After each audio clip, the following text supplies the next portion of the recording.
This is the honeyberry, also called the blue honeysuckle.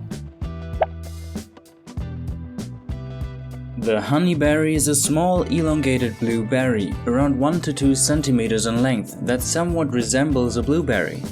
It grows in the northern hemisphere, originating in Eastern Europe and Northern Asia, but due to its increasing popularity, today it can be found in North America, especially in Canada. Wild honeyberries primarily grow in or near wetlands of boreal forests. Its hardiness allows it to thrive in temperatures as low as -48 degrees Celsius. Commercial cultivation efforts started relatively recent, beginning in the Soviet Union in the 1950s and spreading to Japan in the 1970s. Honeyberries are harvested in late spring or early summer, closely around the time of strawberry harvests.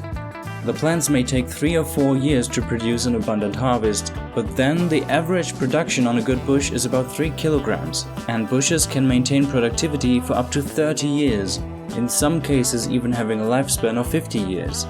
Honeyberries have a unique flavor that might just be described as a crossover between raspberries and blueberries. They can be used in pastries, jams, juices, ice cream, sauces, candies and wines. Honeyberries have a high content of vitamin C and antioxidants, making them delicious and healthy.